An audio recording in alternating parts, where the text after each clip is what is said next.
So hello students, welcome to Obipedia. My name is Rishabh, your faculty of English, and I hope that you all are doing fine. So as you know that exam of your NABARD examination is over, and I hope that you did well in your exam, and I hope that you cleared this exam like main your phase 2 examination with good marks, and you'll get a chance to give interview. Okay. सो आज हम उसी को थोड़ा सा discuss करेंगे paper का जो भी आपका एक पैटर्न था, ठीक है, उसका एनालिसिस करेंगे एंड जो नहीं जिन्होंने ये एग्ज़ाम दिया था, राइट, जो इसके लिए एस्पायर कर रहे हैं उनके लिए भी काफ़ी अच्छा ये एक एनालिसिस रहेगा. सो प्लीज़ इसको लास्ट तक देखिएगा सेशन को, and I hope and I am pretty much sure that you will definitely gain something from it. Okay, तो चलिए without any further delay let us start with the today's session. So this was the result from 2022 itself from Abipedia. It was a good result and we are hoping for the same this year also. And उसी के लिए हम लोग आप लोग मिलके मेहनत कर रहे हैं, बने रहेंगे हमारे साथ में, ठीक है. अभी इंटरव्यू की प्रिपरेशन भी मिलके साथ में करेंगे. ओके, तो थोड़ा सा डिस्कस करते हैं कि पेपर का जो पैटर्न था क्या था, ठीक है. और one of my videos I told you कि जो इसकी वर्ड लिमिट होती है, राइट, ऐसे राइटिंग की, ये फिक्स नहीं है. जैसे लास्ट टाइम 300 वर्ड्स था, राइट, तो इसका ऐसा नहीं है कि 300 ही रहेगा, 350 रहेगा. आई टोल्ड यू कि ये बढ़ भी सकती है, ठीक है, तो उसी हिसाब से प्रैक्टिस करिएगा. ओके, तो जो इस बार हमारी इसमें वर्ड लिमिट देखने को मिली that was 500 words. Okay, 500 words थे. And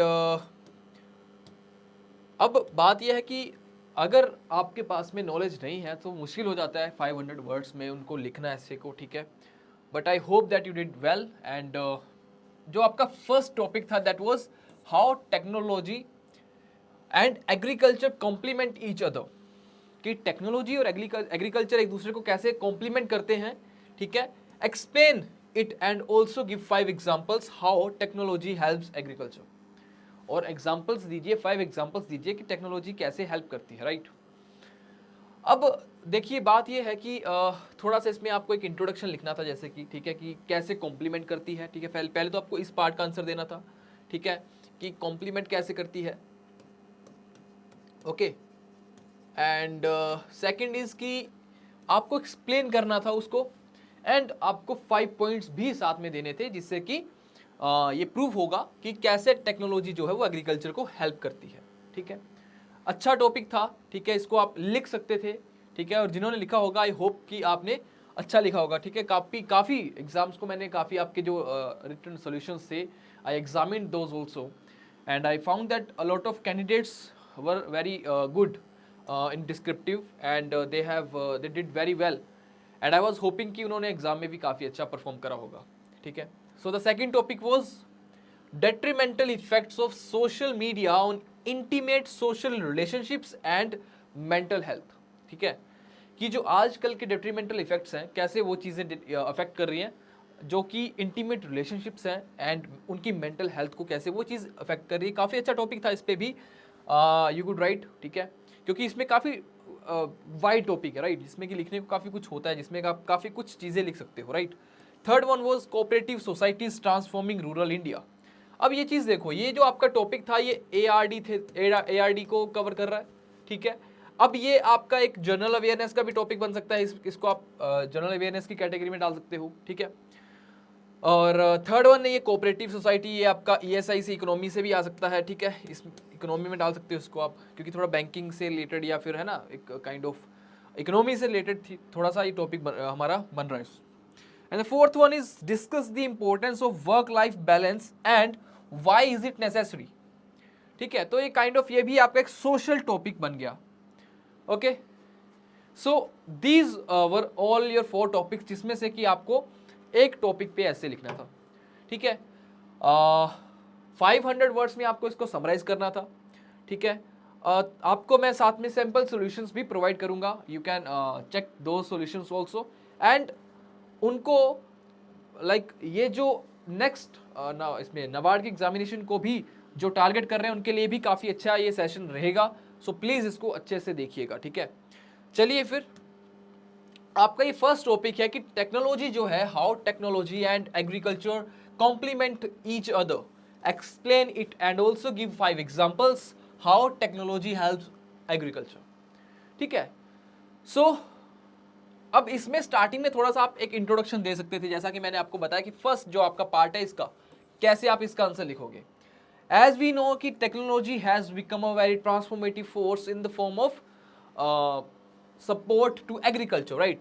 Transformative force in the rapidly changing global agriculture environment, bringing about a revolution in traditional, because earlier we used to use traditional ways, like, ठीक है, जो भी आपको पता ही है, farming practices, and greatly increasing production sustainability and efficiency.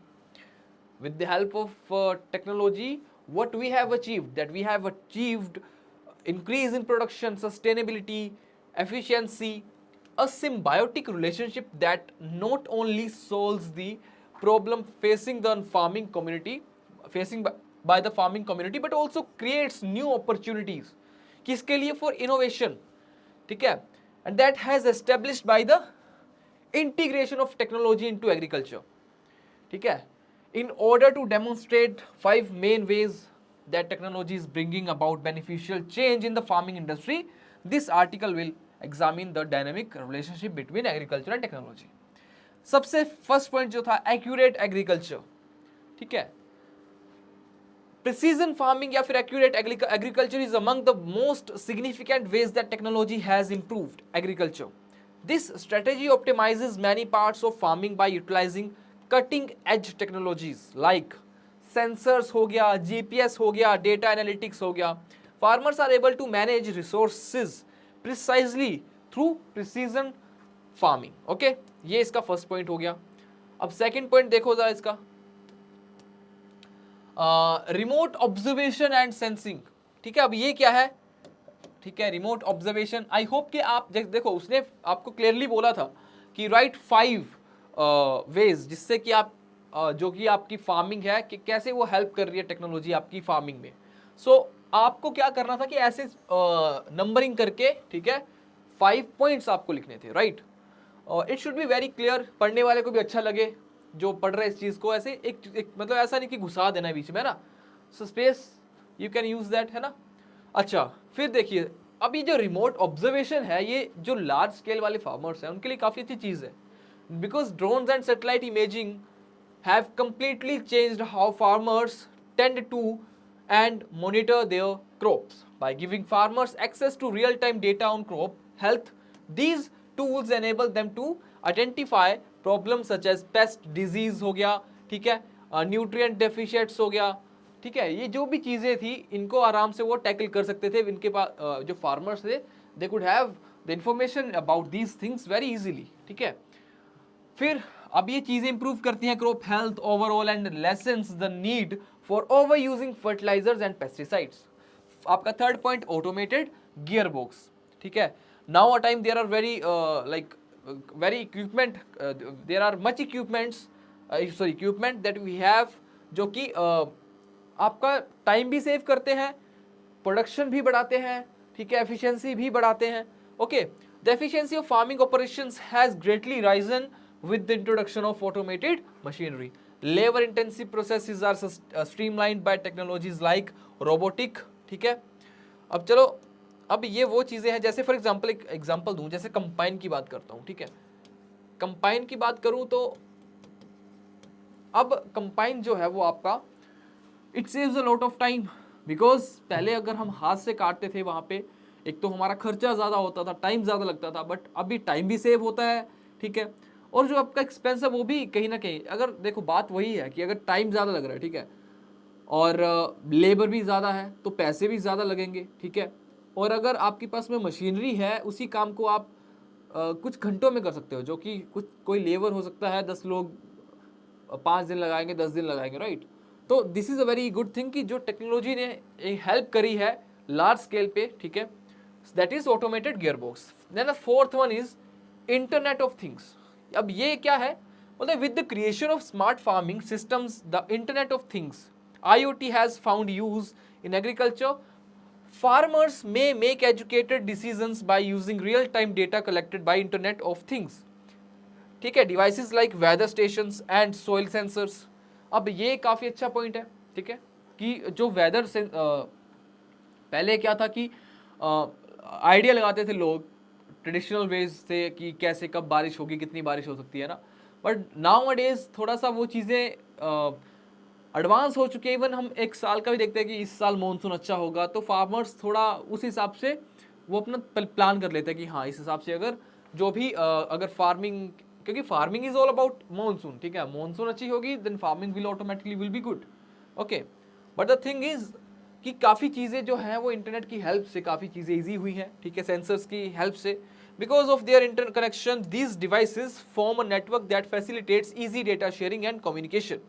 Farmers may ensure ideal circumstances for crop development and resource management by remotely monitoring and controlling a variety of aspects. Okay, so ये आपका and now last point was breeding engineering and biotechnology. Okay, अब ये क्या है breeding engineering and biotechnology? A new chapter in crop enhancement has been brought about by developments in genetic engineering and biotechnology. The purpose of genetically modified organisms, जिनको हम GMOs भी बोलते हैं, is to confer particular features that improve resistance to environmental and, ठीक है, environmental stressors, diseases and pests. This method could boost crop yield, ठीक है, production को बूस्ट करेगा, एनहांस करेगा nutritional value and strengthen crops ability to withstand harsh environments. Last में conclusion आपको must है लिखना है ऐसे सिचुएशंस में जहां पे आपसे पूछा गया हो कि बताइए कुछ ऐसे तरीके। So you could write your conclusion, वो आप अपने वर्ड्स में लिखोगे तो, है ना, ये तो जस्ट एक आपको बता रहा हूँ कि कैसे आपको उस चीज़ को स्ट्रक्चर वे में लिखना है, ठीक है, कैसे आप चीज़ों को लिख सकते हो। ओके, तो बाकी पीडीएफ आपको मिल ही जाएगा, ठीक, आप इसको पढ़ लेना अच्छे से, ठीक है। सेकंड हमारा जो था टॉपिक दैट वाज कि detrimental effects of social media, ठीक है, on intimate social relationships and mental health, ठीक है, इसके बारे में बात करी गई है। तो थोड़ा सा देखिए फर्स्ट पॉइंट की that was deep relationship versus shallow connections. Relationship deep but the connection is very shallow. जो सोशल मीडिया है frequently promotes shallow connection culture that is typified by well manicured profile and selective sharing. People may begin to value the number of connections they had made online more highly than the quality of relationships. As of now, as we see, a lot of people are running behind कि मेरे इतने followers हो गए, मेरे इतने followers हैं, right, but जिससे कि हमारा कोई लेन देन भी नहीं है ना, हार्डली फ्यू ऑफ देम जिनको हम जानते हैं अच्छे से, ठीक है, हो सकता है किसी से तो आप जिंदगी में कभी मिले भी नहीं, ठीक है। सो इसी बारे में थोड़ा सा इसमें हम डिस्कस करा इसमें, ओके, कि क्वालिटी को ना छोड़ देख के वो क्वांटिटी के पीछे भाग रहे हैं, right, okay, which can result in skewed picture of relationships. Intimate friendships can not be formed and maintained without real face to face contacts. It's very true, right, कि if you are having those friends जिससे कि आप real time कभी मिले हो, बात करी है, जो आपके स्कूल फ्रेंड्स थे, college friends, right, once in a while हो सकता है कोई आपको सोशल मीडिया पे एक आधा बंदा ऐसा मिल जाए जिससे कि you are vibing, but the thing is कि लॉन्ग टर्म पे, या फिर ऐसा तो है नहीं कि if you are having 2000 followers तो आप सबसे they all are your friends, right, ऐसा भी नहीं है। एंड अदर थिंग इज कि वो चीज़ें मेंटल हेल्थ पे कैसे इफेक्ट करती है कि देखो लॉन्ग टर्म में क्या होता है, now days it is very common that people are expecting what they are seeing, what they are consuming on social media. Social media nowadays is not about connection, because social media का क्या मतलब था, if you are far away from your family, if you are far away from your friends, ठीक है, relatives, you are having a chance to be in contact, right, it was all about ये social media का role था, but nowadays people are using it in another ways, promotions के लिए, content. हम आज के टाइम में रिलेशनशिप्स को नहीं मेंटेन कर रहे सोशल मीडिया पे, we are just consuming content, reels देख रहे हैं, जो एड्स हैं या जो भी anything, either it's YouTube, WhatsApp, है ना, ऑल द थिंग्स। तो इस बारे में ही आपको लिखना था इस टॉपिक में, ठीक है, काफ़ी अच्छा टॉपिक था, काफ़ी वाइड इस पे नॉलेज आप भी डाल सकते थे, ठीक है। फिर बाद में इसने कंपैरिजन करा, कंपैरिजन एंड एनवी, ठीक है, the well produced highlight reels that people post on social media can exacerbate sentiments of and envy of envy and inadequacy. People could contrast their own accomplishments, relationships, and lives with the ostensibly, ठीक है, दिखावे की तरह ideal lives that others have posted online. People who constantly compare themselves to others may experience low esteem, life unhappiness, and strained relationships as a result of trying to fulfill.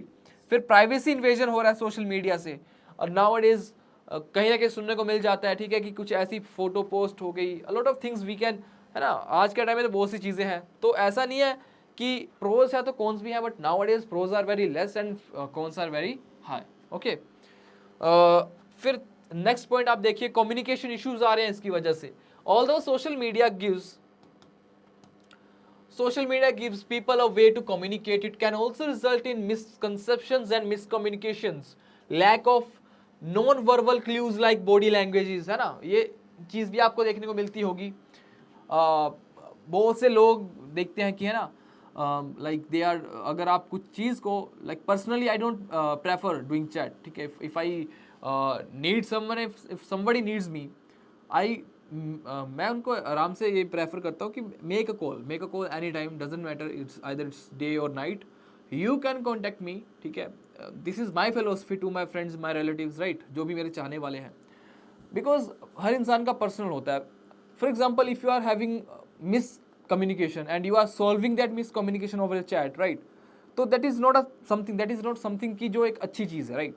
And this is all about, जो कि इस paragraph में हमने discuss करा कि communication issues कैसे आते हैं, how they occur and what is the reason behind that. Okay, next thing is कि वही चीज की नॉन वर्बल क्लूज, लाइक अगर हम फेस टू फेस बात करेंगे, we'll have a lot of things, right, we can understand कि किस टोन में सामने वाला बात कर रहा है, किस तरीके से बात कर रहा है, what is the body language, if somebody needs sympathy, are you in that situation, are you giving that, है ना, वो बॉडी लैंग्वेज से पता चल जाता है, इजीली पता चल जाता है, जो कि चैटिंग के थ्रू या फिर जो हम टाइपिंग के थ्रू बात करते हैं, चैटिंग के थ्रू बात करते हैं, that is just a way to deliver you message, right.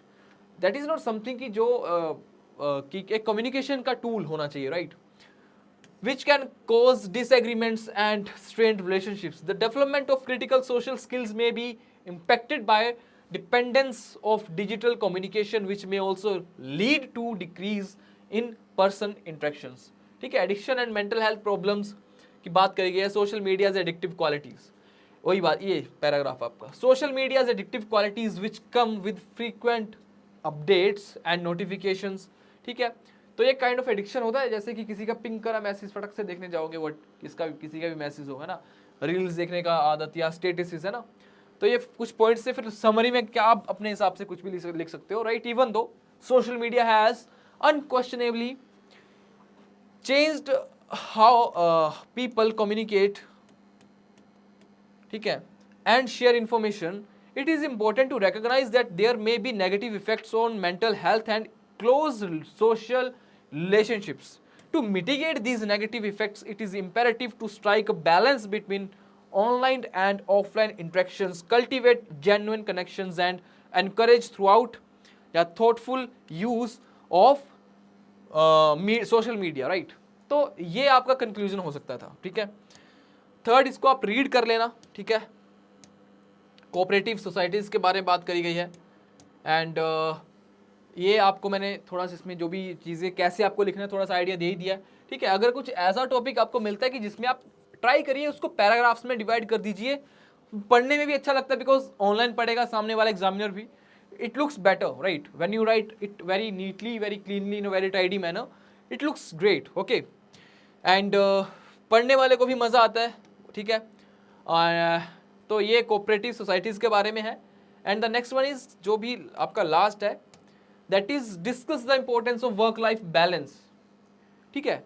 तो थोड़ा सा आप इसमें बता सकते हो कि वर्क लाइफ बैलेंस है क्या, व्हाई इट इज इम्पोर्टेंट.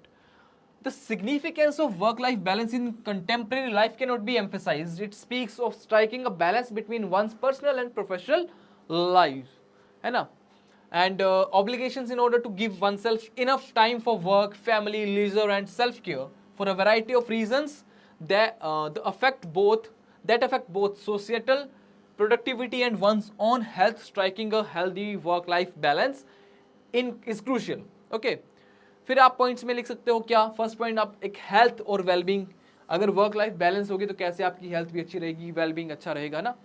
फिर एनहांस प्रोडक्टिविटी, यू नो कि जब छुट्टी के बाद मंडे होता है ना, वैसे तो थोड़ा सा लेजीनेस फील करते हैं नाउअडेज, क्योंकि लाइक मेंटल हमारा सिस्टम ही ऐसा है कि रेस्ट तो फिर रेस्ट मोड में रहेगा ना, like but the thing is कि प्रोडक्टिविटी बढ़ती है जब आप रेस्ट लेके, फॉर एग्जांपल आप पढ़ाई कर रहे हो पिछले 5 घंटों से लगातार, and if you took a nap, तो इजी डेफिनेटली आपका उसके बाद जो प्रोडक्टिविटी होगा, पढ़ने का जो आपका प्रोडक्टिविटी होगा, मन जो आपका होगा वो ज़्यादा करेगा, है ना।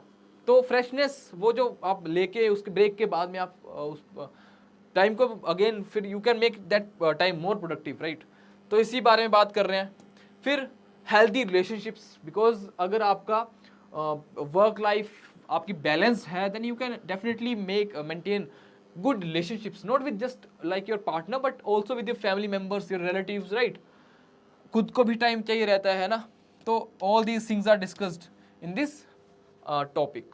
prevention of burnout, burnout is a very serious concern in today's fast paced work environments। overcommitment to work without sufficient breaks and can lead to burnout, characterized by emotional exhaustion, reduced performance and a sense of detachment। regular breaks and a balanced lifestyle care are crucial for preventing burnout and maintaining long-term career sustainability। Last में आपका improved mental health, because that is also very important thing when it comes to a healthy life। So your body and your mind should be very very healthy, only then you will be able to manage your relationships, your work, your even yourself, ठीक है, very in a very fine manner, okay। तो ऐसे इस तरीके से you can write essay, and I hope जिन्होंने भी लिखा होगा अच्छे से लिखा होगा, and I wish you all the very best for your result, कि आपका रिजल्ट अच्छा आए और मैक्सिमम लोग इसमें क्वालिफाई करें, ओके इसको क्लियर करें जस्ट, ठीक है।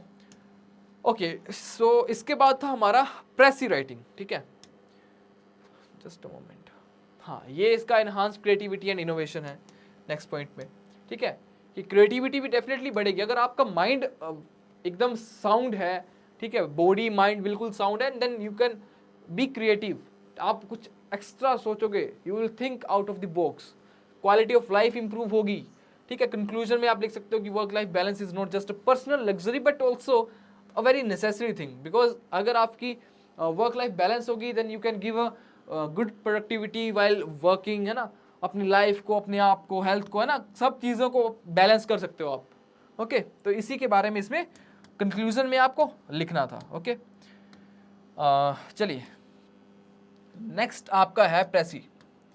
अब प्रेसी writing last time around same words में था, around if I am not wrong 130 शायद से, ठीक है, 130 वर्ड्स के आसपास आपका लास्ट टाइम था, बट इस टाइम आपका 120 वर्ड्स था। लास्ट टाइम आपका 300 वर्ड्स का था एसे राइटिंग, ठीक है, एसे राइटिंग आपका 300, इस टाइम आपका 500 का था। तो ये चीज़ मैंने आपको बताई भी थी कि इस पर डिपेंड मत रहना कि 300 में पूछा है तो आप 300 ही पूछेगा इस बार भी, ये एक ऐसी चीज़ है। And for next attempt also, जो अगले अटेम्प्ट की तैयारी कर रहे हैं, please be adaptable, okay, be mentally prepared कि नेक्स्ट टाइम भी चेंज हो सकता है, देखो 500 से 700 तो करने से रहा, कम हो सकते हैं। सो बी इन दैट सिचुएशन कि हाँ, आपको चाहे बड़े कम हो but you should be that capable कि आप उसको अडेप्ट करो, उसको जैसा आपको वहाँ पे वो चीज़ प्रोवाइड करवाई जा रही है उसको वैसे वहाँ पे परफॉर्म करो जैसे कि रिक्वायरमेंट है, okay.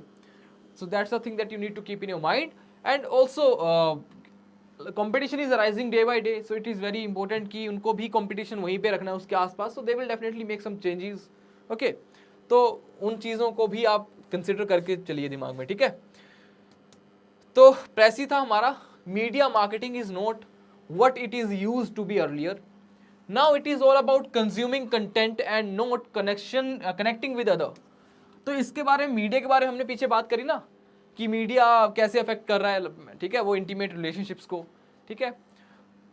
Marketing videos have to be short to be effective as brand campaigns, क्योंकि आज के टाइम एक होड़ लगी पड़ी है कि छोटी शॉर्ट वीडियो हो बट उतनी ही इफेक्टिव हो, उतनी ही ज़्यादा वो आई कैचिंग हो, राइट।